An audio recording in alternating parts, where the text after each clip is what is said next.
नीरजा ने अमन को पढ़ाने का जिम्मा लिया था। अपना वादा पूरा करने के लिए उसने अपनी इच्छाओं को दबाकर अमन की हर जरूरत को पूरा किया, लेकिन अमन बहन के प्यार का बदला उसे धोखा देकर क्या नहीं चुका रहा था।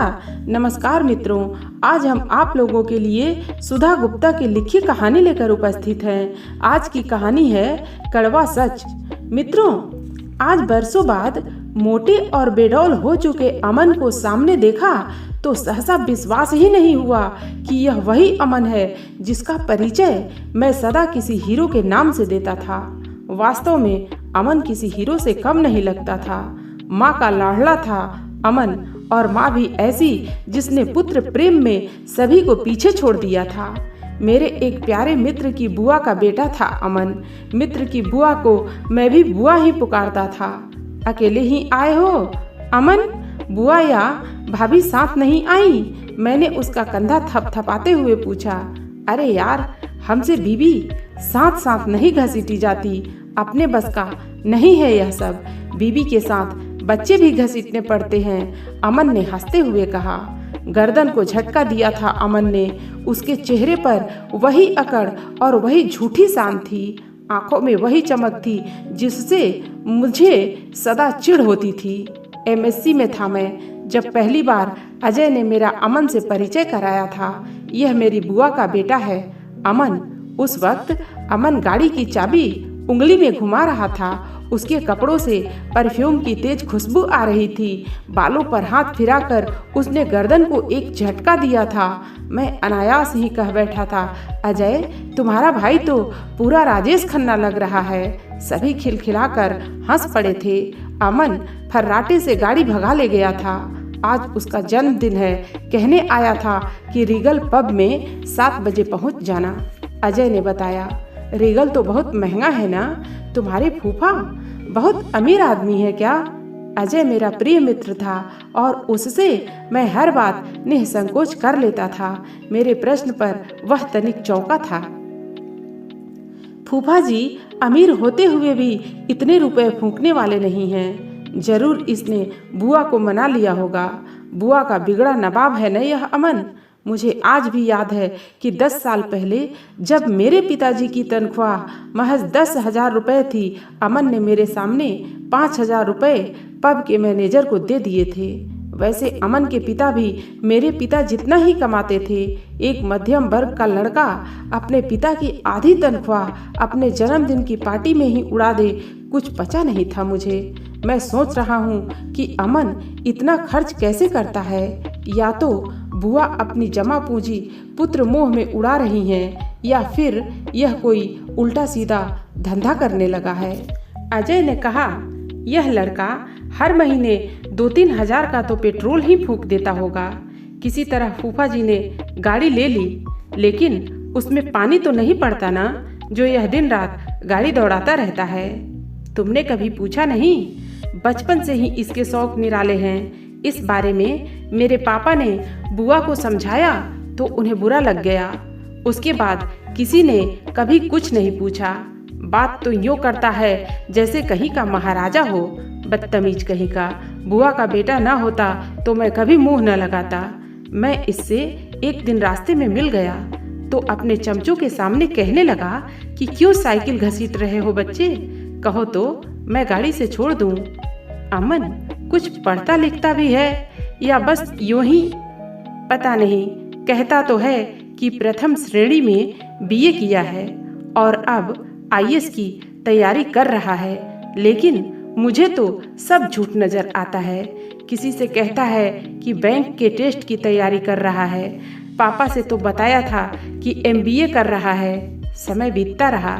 एमएससी के बाद संजोग से मुझे व अजय को जम्मू जाना पड़ा।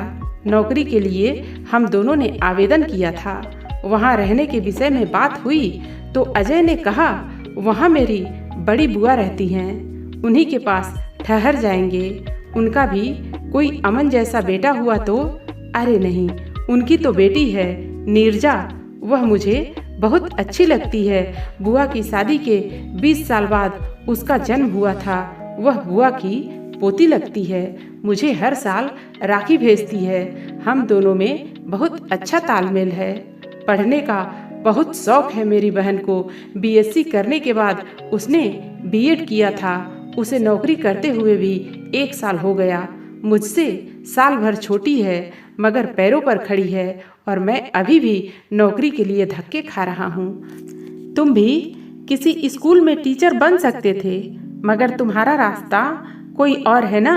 इसमें बहन से जलन कैसी भाई? मैंने कहा, अरे मैं जलन नहीं दिखा रहा, मैं तो खुशी व्यक्त कर रहा हूँ। नीरजा मेरी बहुत प्यारी बहन है। उसकी खुशी और सुख से मैं संतोष से भर उठता हूँ। बहुत सुलझी हुई है वह।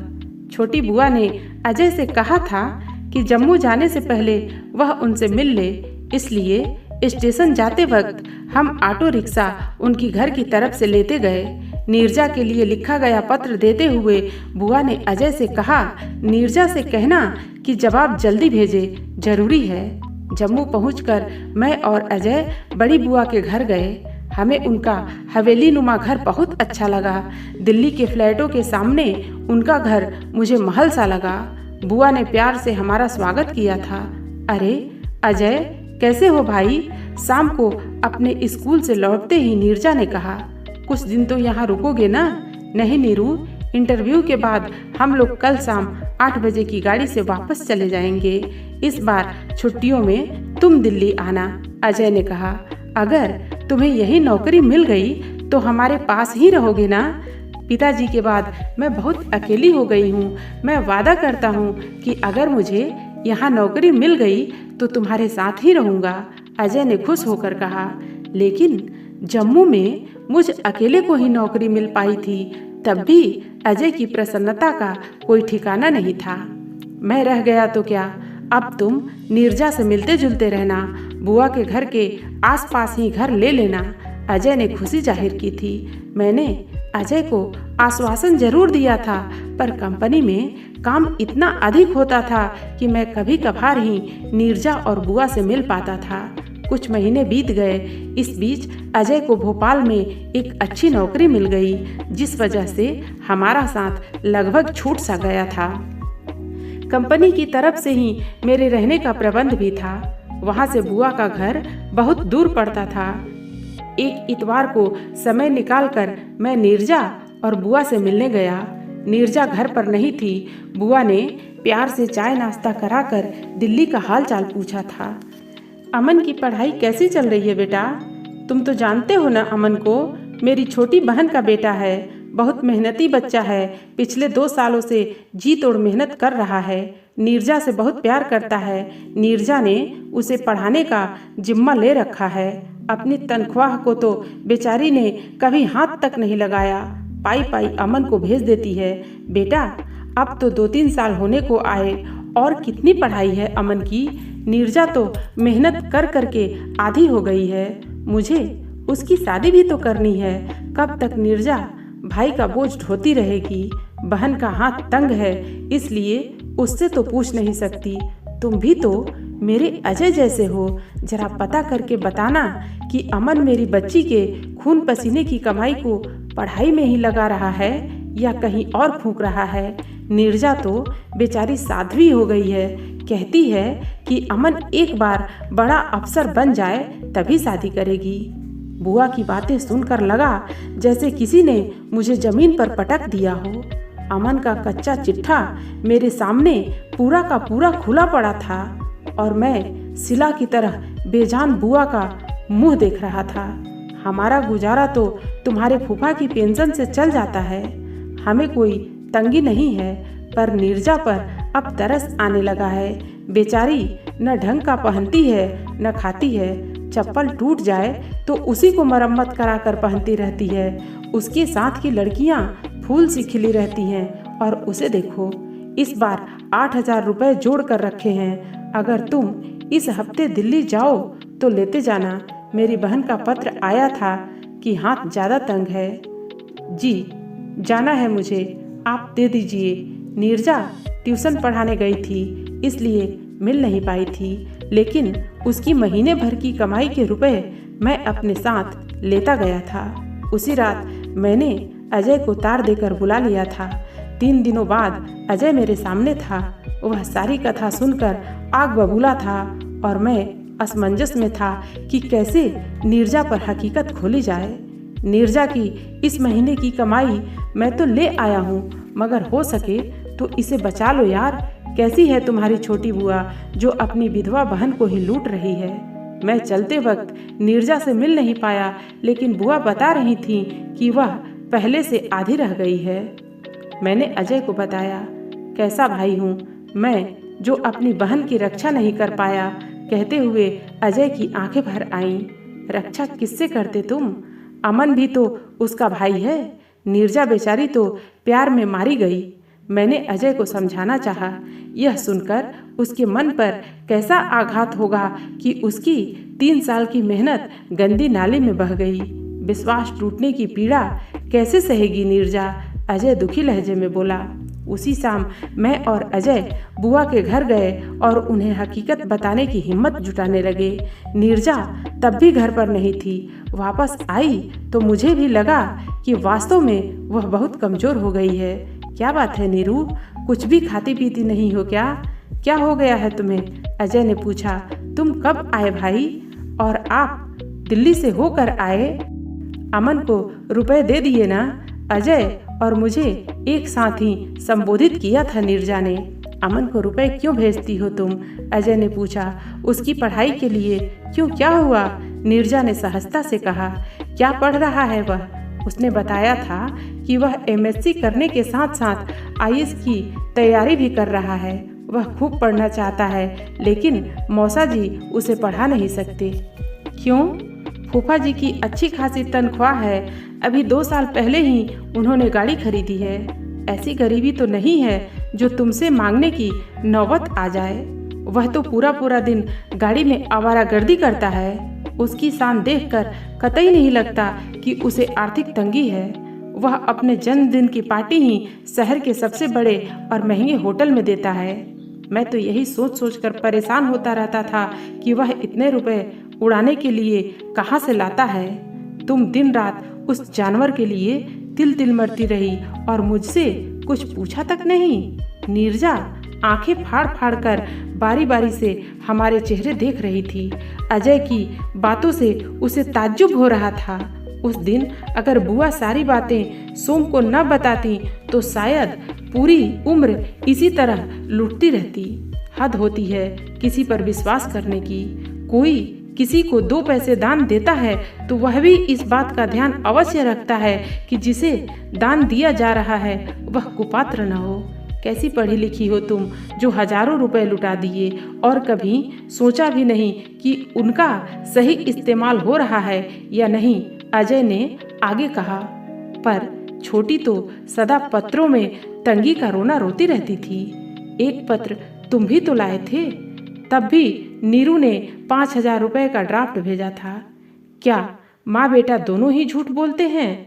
बुआ ने हैरान होते हुए कहा। आप मेरे साथ चलिए बुआ, इसी महीने उसका जन्मदिन भी है ना। चल कर देखिए कि कैसी धूमधाम से मनाता है। अपनी आंखों से देख लीजिएगा अपनी बहन के बेटे की फिजूल खर्ची। मैंने कहा। इंसानियत पर से मेरा विश्वास उठ गया था। मुझे नीरजा की बुद्धि पर तरस आ रहा था। इतना भोलापन भी किस काम का? यह लो अपने रुपए और भविष्य में उसे कुछ मत भेजना, समझी? 8,000 रुपए उसके सामने रख दिए थे अजय ने। यह हम सब के लिए एक धमाका ही तो था। पूरी बात का जब दिल्ली में अजय के माता पिता को पता चला तो सबकी विचित्र सी हालत हो गई थी। अमन के पिता तो शर्म के मारे सिर ही नहीं उठा पाए थे। उसके बाद जब मैं दिवाली पर घर गया तब अमन के पिता सहसा मुझसे मिलने चले आए थे। 2 लाख रुपए का ड्राफ्ट था उनके हाथ में। वह मेरे कंधे से लग कर रो पड़े थे। बच्ची को दे देना मेरी तरफ से, मैंने गाड़ी बेच दी है। अमन यह सब पाने के योग्य नहीं है। मैं अपने हाथों से दीदी को रुपए लौटाना चाहता था, मगर इतनी हिम्मत नहीं हो रही जो उनका सामना कर पाऊं। कितना बड़ा गुनाह किया है अमन और उसकी माँ ने। मैं 10 साल पुरानी यादों में खो गया था जो अमन को सामने देखकर ताज़ा हो गई थी। अमन एक कड़वी याद बनकर आज भी मन के किसी कोने में बसा था। अजय के बेटे का नाम करण था। उसी उपलक्ष्य में हम सब उसके घर गए हुए थे। सामने अजय नजर आया तो मैंने लपक कर उसका हाथ पकड़ लिया।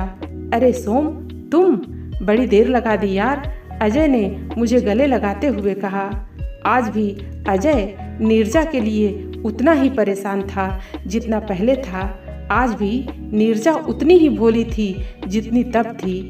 आज भी नीरजा कई दिनों बाद मिलने पर रो पड़ती है। अंतर इतना है कि आज वह अपने समूल रूप में मुझे समर्पित है और आज वह अजय से ज़्यादा मुझसे मिलकर रो पड़ती है। मेरी पत्नी है नीरजा। मेहमानों की जमघट में ढूंढ निकाला मैंने नीरजा को और सदा की तरह उसकी आंखें छलक आईं। उसका हाथ कसकर पकड़ लिया मैंने। अमन के बारे में कुछ भी कहना आवश्यक नहीं था।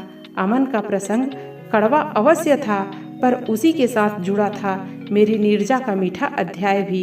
मुस्कुराकर जेब से रुमाल निकालकर मैंने नीरजा को थमा दिया और बोला, लो आंखें पोंछ लो। मित्रों, कहानी आपको कैसी लगी? आप अपने कमेंट्स के द्वारा हमें अवश्य बताएं। कहानी पसंद आने पर वीडियो को लाइक और शेयर करें। ऐसी और कहानियाँ सुनने के लिए हमारे चैनल को सब्सक्राइब कर लें। धन्यवाद।